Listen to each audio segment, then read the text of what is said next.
Ya, oke. Terima kasih kawan-kawan semua. Hari ini kita sudah selesai launching BTW, Buru Tanya Wamen. Alhamdulillah, puji Tuhan tadi proses interaktifnya per berapa menit atau berapa detik lah, itu luar biasa. Jadi kita bisa menjangkau langsung antara pelaku usaha, kemudian juga buruh yang butuh diperhatikan hak-haknya.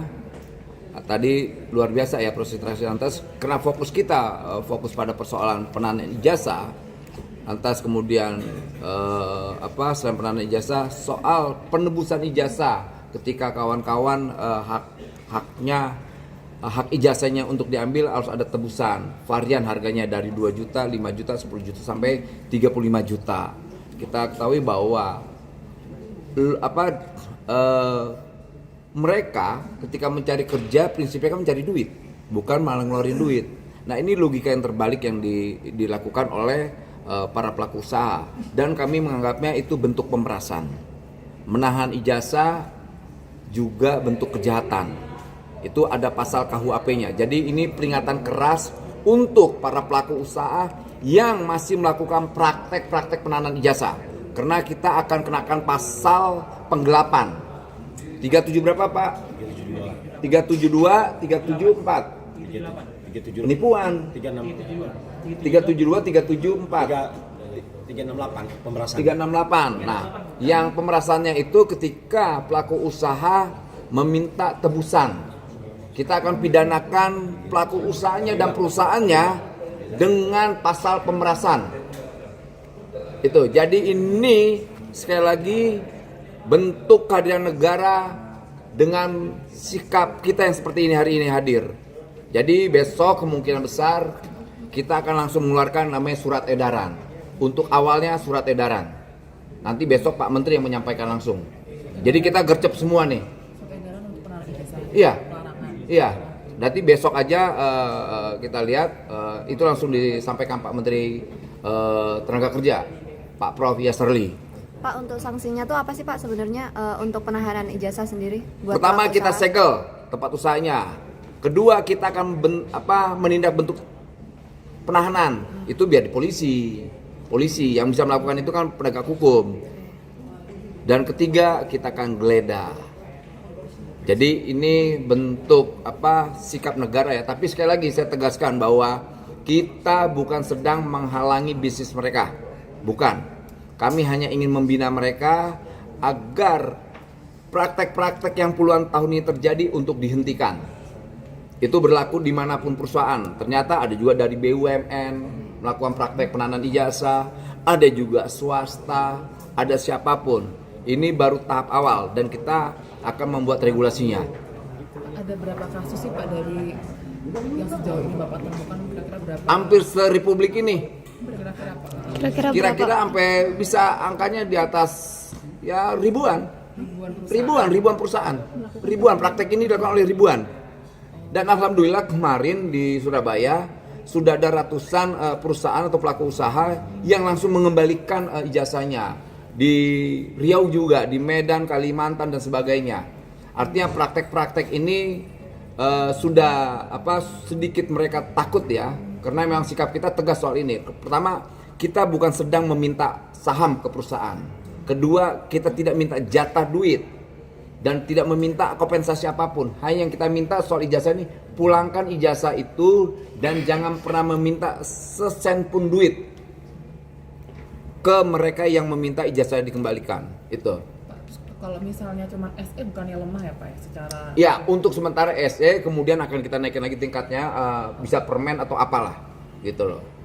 Jadi memang untuk sementara ini yang cepat ini SE dulu yang kita karena permen cukup lama ya.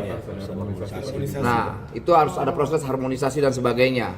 Jadi yang paling memungkinkan untuk sementara SE, baru nanti kita tingkatkan lagi regulasinya, entah bentuknya permen atau apalah. Terbitnya kapan?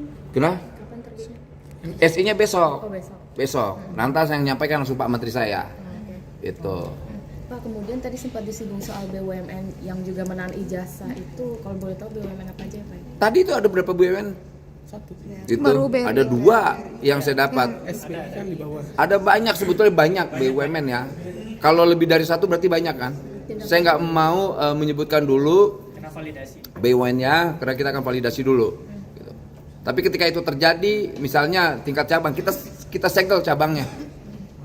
Mungkin ada mau tindak lanjut sama Pak Erick gitu Pak? Oh iya dong, kita akan sampaikan ke Pak Erick Thohir atau wakil menteri yang lainnya ya, wakil menteri BUMN. Kita menyampaikan bahwa di BUMN ada tuh praktek-praktek penanaman ijazah. Semoga Pak Menteri, wakil menteri dan semuanya untuk mengeluarkan surat edaran yang sama seperti kita. Jangan BUMN itu melakukan praktek-praktek penanaman ijazah dan juga jangan melakukan praktek-praktek penebusan ijazah dengan angka-angka nominal lainnya. Pak, segel tuh maksudnya tidak boleh beroperasi sementara gitu? Ya iya, kita segel. Loh kan itu segel tuh di Surabaya, kita segel tuh di Riau. Kita nggak main-main dalam hal ini. Gitu. Berarti kalau misalnya mau menyampaikan ijazah itu mungkin mereka akan bisa diganti dengan ijazah yang dilegalisir atau gimana sih Pak? Ya sebetulnya gini, mereka bisa ganti misalnya dengan ijazah yang legalisir gitu loh. Fotokopi. Itu boleh lah fotokopian. Jangan ijazah asli karena itu dokumentasi pribadi, nggak boleh. Itu dalam konvensi ILO 29 ayat 2 1930 itu dibilang perbudakan dan kriminal. Jadi siapapun yang melakukan praktek penanaman ijazah kita anggap bentuk kriminal. Ada target khusus nggak Pak? Kira-kira untuk si kanal ini akan beberapa kasus yang akan diselesaikan berapa lama? Oke, ini kita targetkan untuk 2 bulan 3 bulan ke depan. Semoga persoalan ini selesai, gitu loh. Karena ini ribuan loh, saya bahkan bisa puluhan ribu nih perusahaan yang melakukan praktek ini, gitu loh. Sampai di mall-mall, sampai maaf ya, Alfa, Indomaret juga melakukan praktek itu. Dan banyak juga perusahaan yang besar sama melakukan praktek itu, gitu. Kita tabrak. Sektornya kebanyakan di padat karya atau padat modal Pak ini soalnya? Ya banyak lah macam-macam lah kawan-kawan tahu lah, gitu.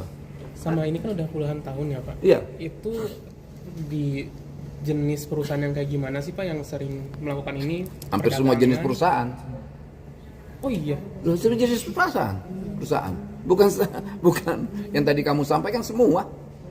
Semua subsektor industri Iya, juga? subsektor industri. Jadi saya ingin menyampaikan pesan itu doang.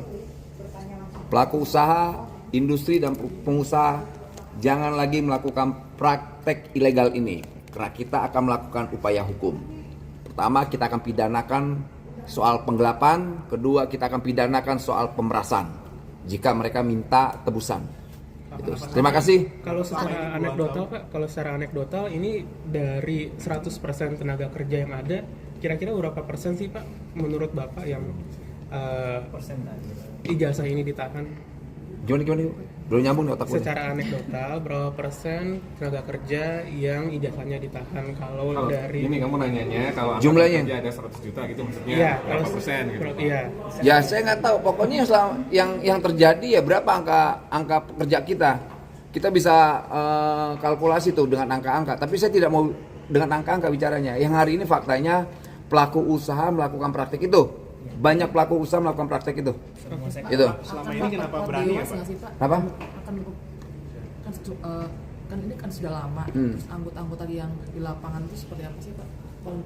Kok nggak ditindak? Nah, inilah pentingnya ada inovasi baru. Ini kan tadi buruh tanya Wamen atas dengan apa yang saya lakukan. Ini kan budaya baru ya yang sedang kita tularkan ke kawan-kawan pengawas, PHI dan mereka semangatnya luar biasa. Gitu loh. Semangat mereka luar biasa. Jadi kita alhamdulillah puji Tuhan kita didukung oleh para birokrasi yang ada di Kementerian Tenaga Kerja dan semangat mereka juga luar biasa. Tinggal nanti penataan baru seperti apa, tapi kan ini nilai baru yang hari ini coba kita praktekkan. Pertama, misalnya kita launching BTW tanpa pakai anggaran besar, tanpa harus pakai gedung mewah di hotel, kita cukup dengan ruangan yang sekecil apa. Yang paling penting kan substansinya, pesan saya tersampaikan. Udah itu doang. Pak, kalau ada yang diintimidasi, kalau misalnya mau laporan ijazahnya ditahan, gimana Pak? Oh, kita pidana, kita dampingin. Pokoknya kita akan melakukan pendampingan terhadap mereka yang menyampaikan ijazah ditahan. Kalau diteror, kita juga mampu melakukan hal yang sama terhadap pelaku usahanya. Kalau mereka bisa neror rakyat, ya kita bisa teror juga mereka. gitu. Jangan pernah meneror rakyat, jangan pernah mengintimidasi rakyat. Karena perintah presiden kita adalah kerja dan bersama rakyat. Dan jangan pernah menyakiti hati rakyat. Duh. Pak, isu lain. Terima kasih ya. Satu aja Pak. Satu. Yang ya besok kan ada aksi demo ojol tuh Pak. Ya.